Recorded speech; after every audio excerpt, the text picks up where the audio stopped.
slow up. No, I don't take shit, I got no love for the fakeness. If you wanna play tough and wanna hate this, I'll always show up. Tainted Grail, The Fall of Avalon is a first-person dark fantasy single-player RPG that's developed by Questline and published by Awaken Realms. Yeah, you said all that in part 1. Let's cut to the quick. I woke up in my cell with my shirt untucked and a throbbing headache. The guard was asking me again what I was doing when the Red Shields captured me. I told the truth. A common thief. My salvation came from a man known as Caradoc. Isn't that when you have shitty vision? Regardless of his eyesight, he's a crack shot with the bow. And the reason I'm on the sands of Avalon. To escape the prison asylum meant cracking some skulls, and payback on those deranged meatheads felt good.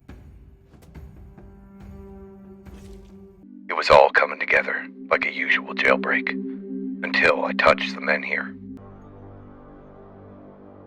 I landed in a place known only as the Weirdness. Probably because Narnia was already copywritten.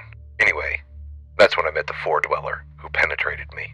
I shall do something now. But trust me, the discomfort will be worth the outcome. I mean, he's inside of me. My heart. Look, I was spirit raped by an ancient god, and he gave me powers, that's what matters. Then I was on the beach. How the is this the way to the beach? Is this how the Red Priests get to the beach? And after a few days of solo Kama Sutra, I had the stealth and reflexes of Batman. Cataract and two nobodies joined me on the boat ride to Avalon, but the ship crashed, leaving me alone to find my place in the world, just like in New World, or Skyrim, or Morrowind, or like that time the Emperor visited my cell and told me I was the chosen one. You get the idea.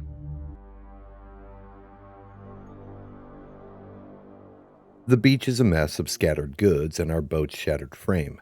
Nearby lies a tattooed man, dead. On his corpse, I find a letter from Caradoc.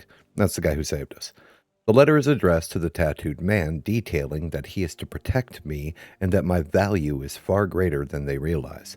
I am also to take some trial of the sea. Not sure how I feel about that, but I'll gladly take his armored pants and the wolf's call spell that summons a wolf to aid me in combat. Thanks, big guy. The sandy beach gives way to mottled grass, and I can see a small lean-to in the distance, but something seems off the closer I get. Thankfully, having the stealth of Batman comes in handy, and I'm able to skirt the creature that appears to be enjoying a fresh corpse. The creature is called a corpse eater. Upon the ghoulish creature's death, I gain level 2, and I'm free to loot. The dead man is a keeper, and on him are keeper's tags and a set of armor. Both his gloves and boots serve as an upgrade to the rags and bandages I'm currently wearing. In a nearby box is a book titled Through the Blacksmith's Eye, Weakening Blades. The book grants a handful of recipes that I believe are poisons and other nefarious substances to cause suffering to my enemies. Nice.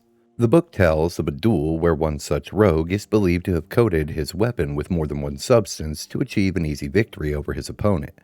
I'm really enjoying these little snippets of story lore. For me, they add flavor to the world's narrative that Avalon is selling. From there, I spot a tower-like structure that looks to have branches growing out of it in such a way to appear as to have horns. Near the base of the area is a crumbling statue where two men stand facing the crumbling stone. But if it turns out there's nothing here, I'll be really pissed off. What are you on about? The stone itself is valuable. Yeah, but we've been swinging for so long that I'd like to see something more than just a pile of rocks. Well, you won't find out unless we finish the job, so stop moaning, it won't dig itself.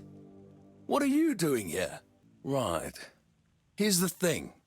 Somebody wants a piece of this rock for their home. They want something made out of it, like a table or such like. And since regular wood and normal stone aren't good enough for greasy slobs, we're mining this statue. They said it's more valuable or something. I don't know. It just looks like a dirty old stone to me. It'll be a right pain to make a table out of this shit, but what do I know? My friend here got in trouble with the law when he was younger. Yeah, the law. A girl from our village, one I liked, married a dickhead from Camelot's army. He wasn't happy to learn that she had previous lovers. So I got a taste of Camelot's justice. They said I was a traitor, and they gave me a choice: see my family hanged or serve the local lord. One of the greasiest slobs out there. I've been working for him since I was a kid. My friend's father was a gambler. One day, he ran out of coin, and he gambled his son away. We're told we'll pay off our debts someday, but it doesn't seem like that's happening anytime soon. So, we dig. And we can't really run because there's nowhere to run to. The greasy slob's lapdog camps out at the crossroads. He makes sure we'll pay our dues. Well, they started me out as a prisoner. I told the jailer I was a thief. I spent 2 days on the beach mastering the ways of ninjutsu. I might as well go all in. Sure, Avalon, I'll be an assassin too. This sounds like a brilliant idea. But if you did manage to do that... Well, the man's been collecting debts from others too, so he must be loaded. We could be free, and you could be rich. Would you really do that? For us? He's camping out near the arch spire. You go through the east gate nearby, head right, and then go towards that crazy tower. You'll find him by one of the roads. But first, I need to see if I can climb that nearby statue, because although I can almost guarantee I'm not supposed to go to the horned building, I need to see what's up there. Red caps. Ugly ass, chaotic evil red caps.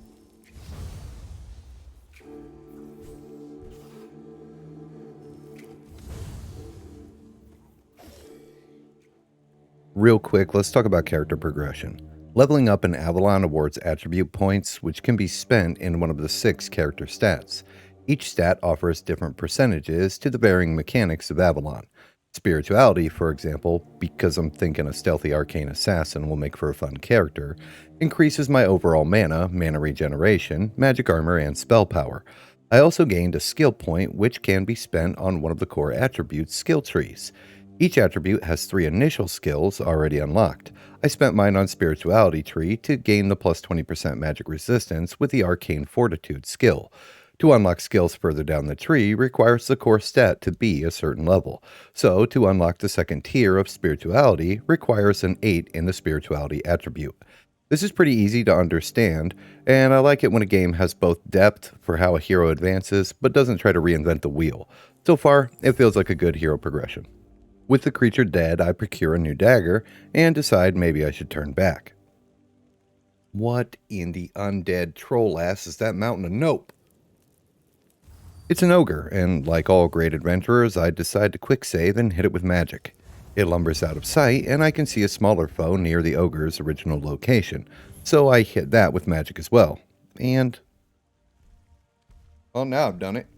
I manage to remain hidden and follow the ogre back towards his patrolling location. Along the way, I take out another red cap using magic and stealth.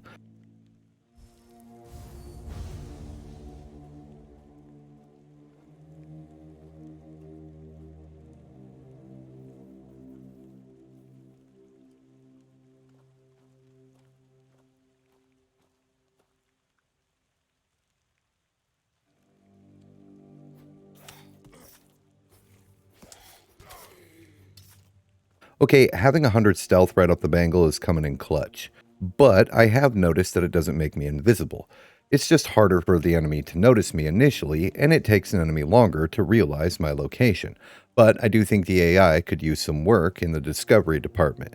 For the most part, enemies simply run to the nearest location of where you attacked from, but don't search for you.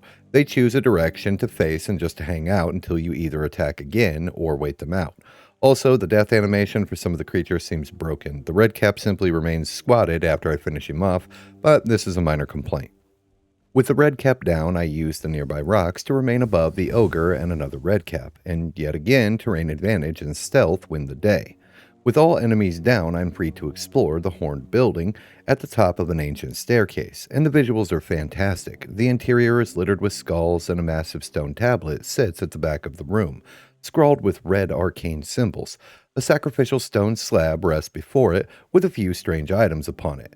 A blood-tainted shell, which I can only assume is some form of upgrade material, and I have the option to interact with the stone table.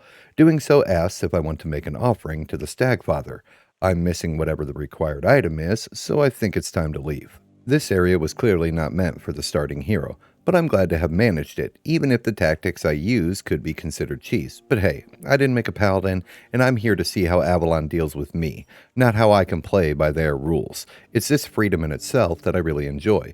I love open-world sandboxy games where you're kind of left to your own devices and allowed to explore, even more so when that exploration is rewarded. Tracking back to where I initially climbed, the fallen statue reveals more enemies, 2 redcaps and another corpse eater.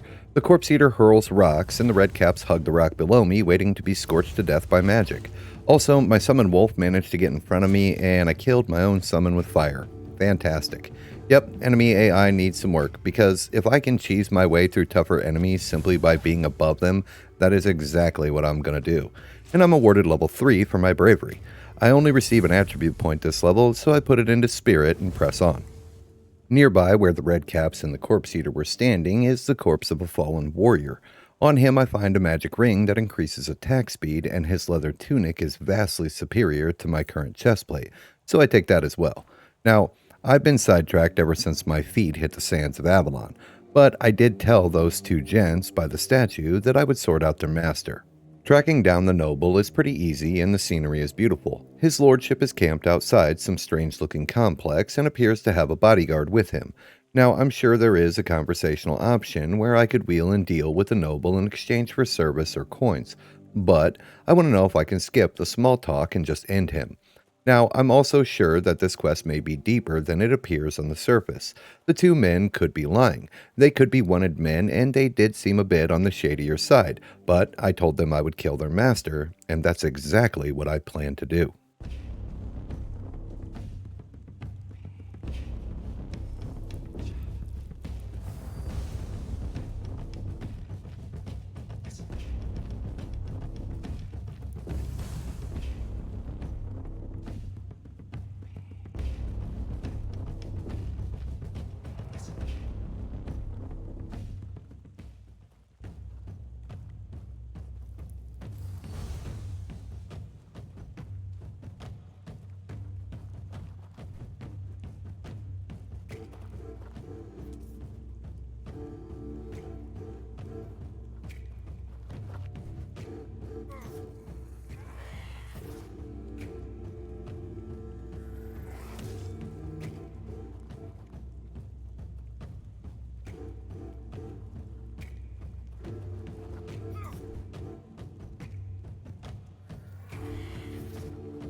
I am much faster than the noble, thank you 100 athletics, and take him out with some well-placed spells and a quick dagger.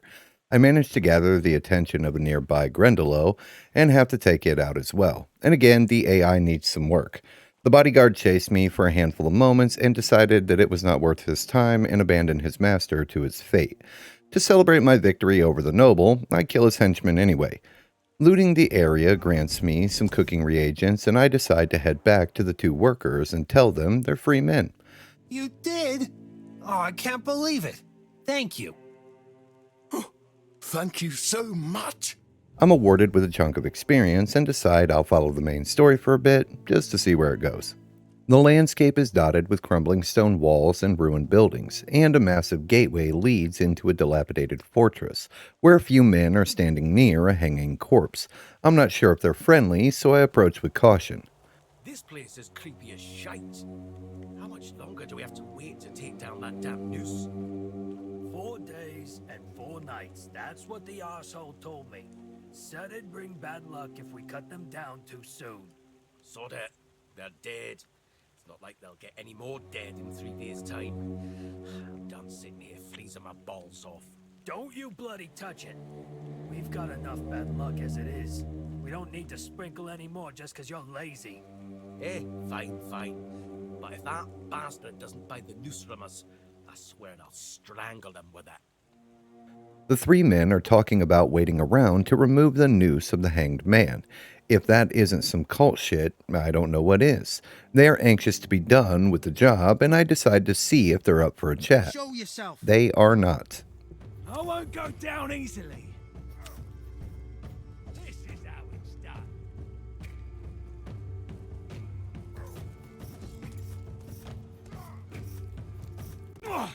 With the three bandits dead, I take a look around and discover a letter from their would-be employer. They want some more cult-like reagents for whatever hoodoo necromancy they are planning, and the letter is signed M. I don't have any leads on the matter, so I stow the note and decide to search the outlaws' camp, cook up some mashed potatoes, and ascend the wall, only to discover more outlaws.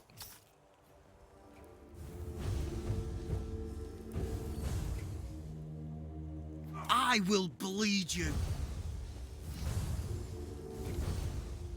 For my effort, I find a new spell, Luminous Follower, a buff spell that creates a light orb for 120 seconds. Nice. I'm sure this will come in handy in the darker places of the world, along with a soul stone, which fits in the amulet slot and is fueled by killing. Once 10 victims have fallen, the orb is destroyed and the soul stone restores both the wearer's health and mana. Neat. Following along the rampart, I can see yet another brigand, and decide that the tried and true sneaky spell from afar tactic will suffice. But this bandit is named and much tankier than his fellow highwaymen.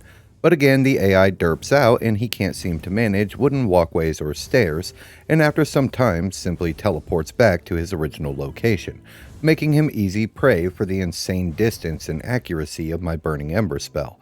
I think the range of this spell might need some tweaking. Food for thought, devs. If I can spell snipe my way through every overland encounter, why on earth would I face an enemy head on? And please make the bandits actually search for the protagonist, not just walk towards the direction they receive damage from and then wait to be killed. Early access, rogue. Early access. Fingerless Colm has a magical greatsword called Widowmaker that offers a 100% critical chance to the first attack after killing something. Deals good damage, but it's a two-hander and I'm really enjoying the one-handed plus spell style of play. But I'm sure it'll sell good if I ever find a merchant. With the bandits all dead, I continue my trek towards the main objective. The main road leads to a circular fortress that is in a slightly better state than the surrounding stone structures, but only slightly. It appears to have a functioning gate and traversable walkways within. Standing guard is a snoring bald man. Not that him being bald bears any meaning, but he is, so why leave it out? This is Adrin, and Adrin likes to drink on duty. Somebody's not setting a very good example for the recruits, now is he? I'm given a few dialogue options when interacting with him and choose to shout an alarm that the enemy is coming. What's happening? In the name of the All-Mother, what are you doing? I could have stabbed you. Wait, I haven't seen you before. Oh, this pin, I can't say I see it very clearly right now. But it looks important. Very official. But I remember Fergus said something about this. These emblems once. Oh, yes, I remember now. I welcome thee, ye, royal person, on behalf of the keepers. You are a great friend to our home. Welcome. Please speak with Fergus. He's our quartermaster. He runs things round here in the captain's absence. He'll greet thee properly. Have a pleasant rest of the day. Open it up, boys! Adrin responds as a drunken guard might, given the situation. Now, I'm just shooting in the dark here, but my initial impression of Adrin is that he doesn't take his job, nor the protection of the fortress or the safety of its inhabitants, very seriously. I mean, all I did was show him a pin and say, I was told this would let me inside. No questions as to where I got the pin, nor any questions about where I came from, etc. Now, I know he's drunk, and a lot of this can be easily glazed over by that simple fact, but it does lead me as the protagonist to wonder just how much I should care about the inhabitants of this place. If they're not concerned with their own safety and okay with letting a drunk man guard the front gate, why should I give a hoot about this place or its people? Regardless, Audrin lets me inside, and I'm off to speak with the quartermaster. The interior of the fort is fantastic, albeit a little sparse in the protection department. In fact, the ground floor is almost void of any soldiers. The central area is adorned with a 3-column stone stairwell, and many of the walls have been repaired with rotting timber and sketchy-looking stairwells. Ascending the center stairs leads to an upper level of the fortress interior, and it resembles the first area in both population and construction. Another staircase leads to an area covered with a red canopy, and standing over a nearby table is the quartermaster. Sir, I haven't seen you before. I wasn't expecting any guests, and you don't look like a new recruit. And yet, Odrin let you in. He's not drinking again, I hope. Interesting. So the quartermaster knows that Audrin likes his drink and asked me to clarify the sobriety of Audrin upon arriving at the fortress. I'm not sure what bearing this has as a quest or the consequences of ratting out Audrin for being drunk when I arrived.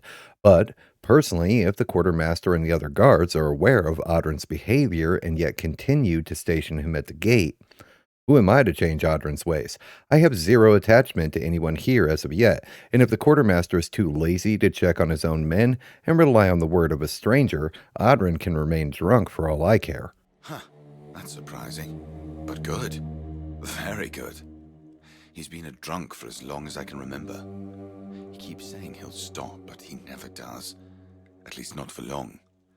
The name's Fergus, and I assume you already know that I'm the quartermaster here. Now, state your business. And please, try to be convincing, or the walls of this fortress will be the last thing you'll ever see. Quartermaster Fergus isn't very welcoming and is chock full of assumptions concerning me, the pin, and what I desire in the horns. Now, the quest tracker says I need to prove myself before the quartermaster will allow me to speak with the captain, so I suppose I'll play along and see where it all goes. Fergus also collects the tags of fallen keepers, and informs me that he would be grateful if I return any other tags I come across in my travels. What I do find interesting is that Fergus mentioned that the only way I received this pin was from a Knight of the Round Table, indicating that Caradoc is such a knight or is the agent of one. I'm interested to see how that develops as a story, but for now, back to the quartermaster. We've been having trouble with the dead lately. The kind that don't want to rest in peace. There are more and more of them roaming the area. It might just be the weirdness, as it has been steadily creeping closer from the north, but somehow I doubt it. Seems like the problem lies in the old cemetery. As far as I know, the fog hasn't reached it yet. You could go there and find out what's happening. The quartermaster has an undead problem in the local cemetery, and speaks of an old druid named Slauderg who mastered necromancy. Now, Fergus doesn't believe that this is caused by the old druid due to the druid having been dead for quite some time, but wants me to go and discover the source of the problem, and more than likely destroy it. Okay, Fergus, I'll play along. But first, I want to explore the keep and level up. Located near Fergus is a stash box where I can store goods if I become encumbered. So I'm assuming that this is a central hub for some time, if not all of early access. While searching the stash, I rediscovered the small menhir statue that I had picked up from the beginning of the game. It had been located on a small table where the guard had been reading the riveting tale of Lady Liliana's secret chamber. Anyway, the statue grants +5 permanent hit points. Well, I'm going to have to keep an eye out for more of these babies. Okay, level up time. I put another point into spirit to continue my arcane studies and the piercing precision skill, which allows my weapons to ignore 10% of my enemy's armor. Now let's find a merchant. This is Osprit, and Osprit is the local blacksmith. Oi, friend, a question. Do you know why people always stop and watch a blacksmith at work? Because he's riveting. He also has dad jokes. Fucking fantastic. Osprey has a shop and sells crafting materials and an assortment of weapons. I am also able to sell some goods here, including the Widowmaker two-handed sword, for a hefty sum of coins. After some dialogue, Osprey is able to sharpen weapons, giving them a +1 or above bonus at the cost of some coins, and able to attach relics, given that I have any, to both weapons and armor. He is also capable of removing them for a price, given the option to swap out relics whenever I upgrade my equipment. I decide to add the Tainted Shell relic I found earlier to my leather tunic, granting a +10% lifesteal whenever I deal damage to an enemy. Hell yeah, baby. And finally, I purchase a recipe book for making both wooden and iron arrows. And again, the book tells of the rudimentary ways of fletching in a fashion that I really enjoy. I can't overstate how much better a game is when the developers take the time to add in these small flavor text, instead of my character just eating the book with no context other than Recipe X learned. Now, the keep is sprinkled with NPCs, and I'm sure they all have tasks and stories, but for the sake of video production and editing, I'm going to tackle every quest one at a time to help keep them somewhat organized. Now, this may result in me having to revisit a location more than once, and I won't hold that against the developers or the game, because usually in these types of games, you find the hub, speak with everyone, and then head out to do all the thingies. But I want to detail each NPC and their goals and quest individually to kind of remain sane once I begin editing. While having a look about, I spot an ogre on a nearby beach far below my location. And yeah, I can cheese him to death with magic. Okay, maybe the spell ranges need some serious tweaking. I finish off the ogre and decide to go see what he might have been guarding. After almost falling to my death, I make it to the bottom and discover the corpse of another keeper. I loot up his tags and the one-handed sword Soul Splitter, and it grants the wielder plus 25% lifesteal. Sorry about that. Also on the beach is a corpse eater who becomes invisible if I look at him the wrong way. And some drowners, but they are no match for the powers of Dracula's sword and magic missile. Well, there is no going back up the mountain, so I swim along the coast past the sunken village and discover a tower that I can get inside. Stupid fucking nature. The tower is vacant, but appears to have once served as a guard tower to watch over the now drowned village below. Inside a chest, I find the unyielding Sentinel Armor Relic, which reduces all stamina costs by 10%. Badass. At the top of the tower is a cooking station and a bugged-out table. I decide to do some cooking, and the player agency in cooking is pretty good.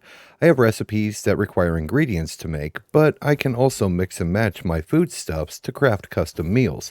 This is a good mechanic that allows for some customization in the discovery of new recipes. Well done. The cemetery is littered with skeletons, but they seem to be very weak to magic, and I'm able to pick them off with ease. Also within the graveyard is a small campsite where I find another cooking recipe. The book tells of sea monsters, and this leaves me hoping that the developers have something dangerous in mind for the dark waters that surround Avalon. Guess I'll have to wait and see. Also amongst the gravestones is the Virulent Bolt spell, an arcane bolt that has a base damage and a chance to poison the target.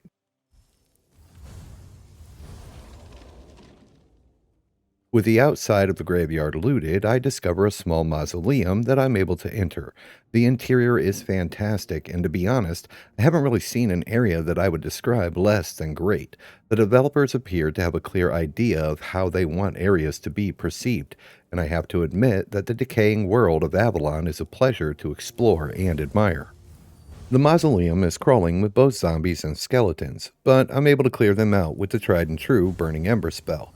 The crypt has little to offer other than crafting reagents, some coin, and a defensive amulet, which reduces the stamina for blocking an attack by 10%. Not a bad amulet for the martial hero, but I think I'll stick with my plus 50 magic armor amulet that I found in the weirdness. With the smaller crypt looted, I head over to the main entrance of the graveyard crypts and head in. Before me is a stone-worked corridor, and in the distance rests a sarcophagus with a humanoid sitting casually upon it. Who goes there? Are you the one responsible for all that racket? People here are trying to rest in peace, damn it.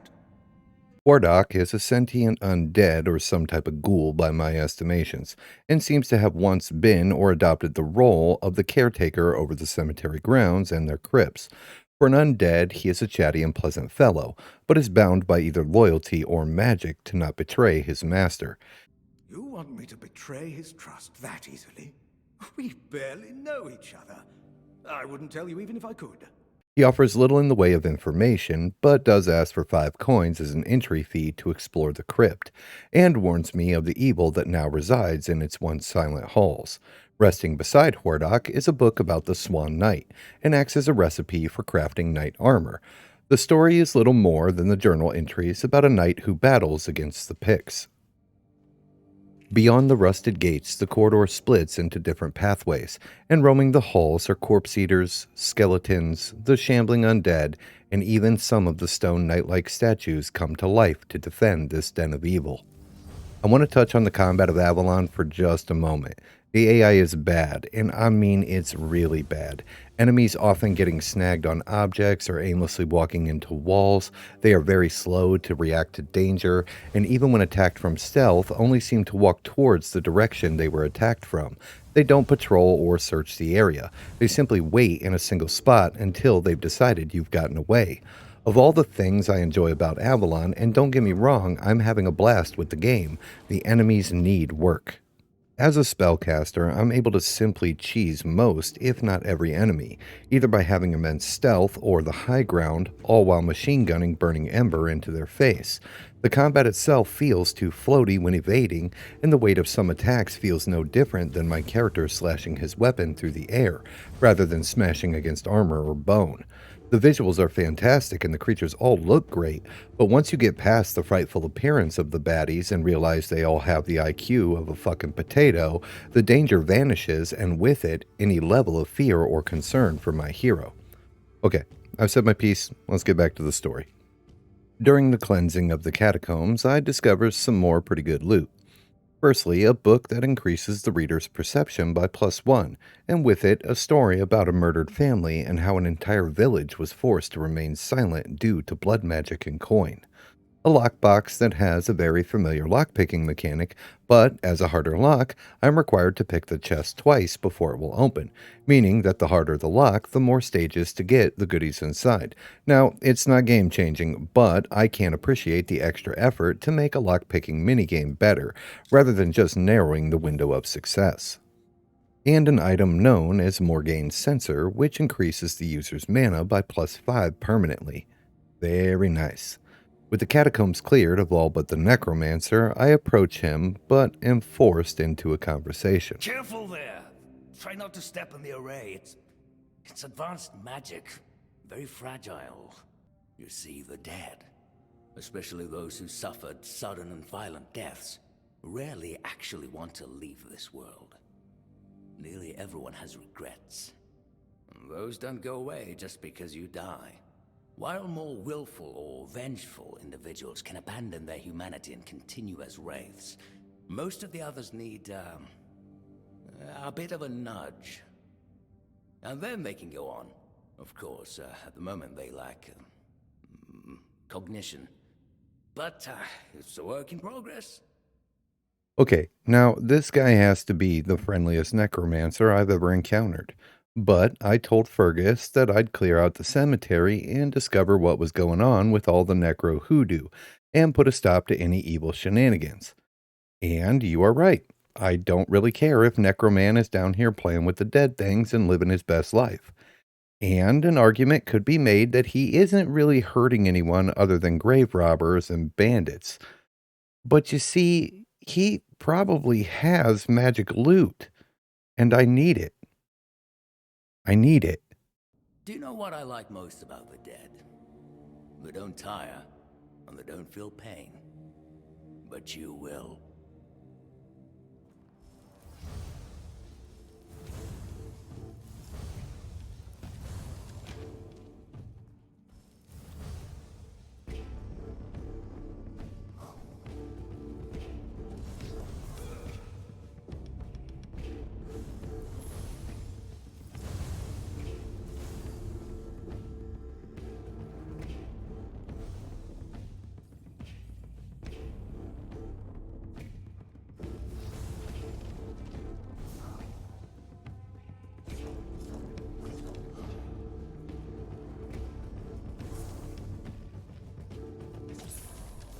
Well, this is one way to level up.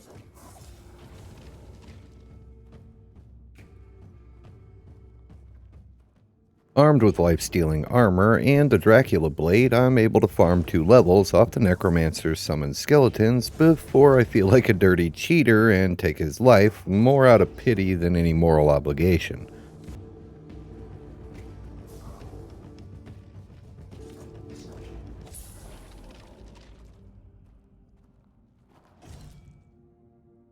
I spend my 2 attribute points in Spirit and my skill point in Spellweaver's Boon, giving a 10% chance that whenever I cast a spell, it will replenish 50 mana.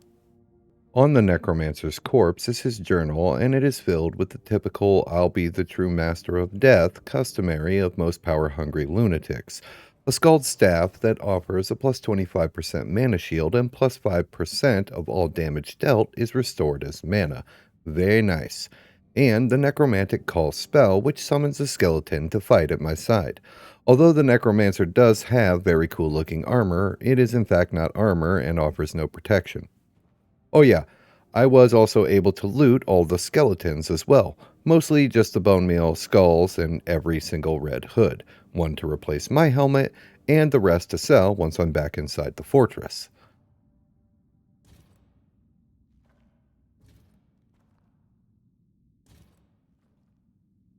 Oh, you're back.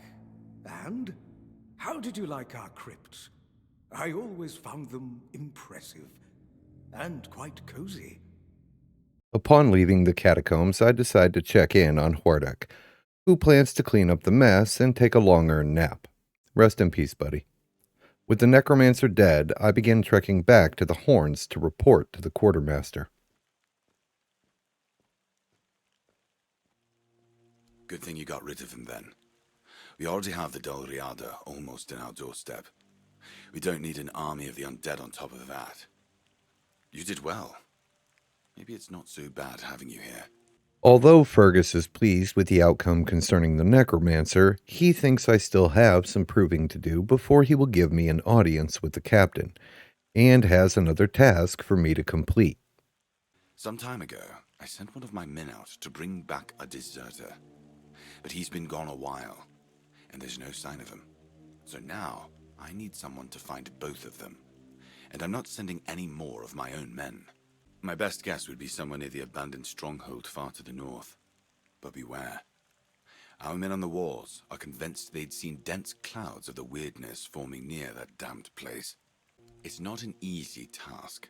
So yes, if you make it back, that will be more than enough to prove your resolve. Hey, thank you so much for watching part 2 of my review through A Fall of Avalon. I hope you're enjoying the episodes as much as I'm enjoying making them. They do take some time to piece together and edit. During the writing of this narrative, I'm still on the quest to hit 1,000 subscribers, and if you haven't already, clicking that little red button would make my day. Thank you so much. Part 3 should be good to go next Wednesday, and finally, I hope you leave a comment down below to feed the algorithm beast. Thank you for being here, and have a great day, friends. Goodbye.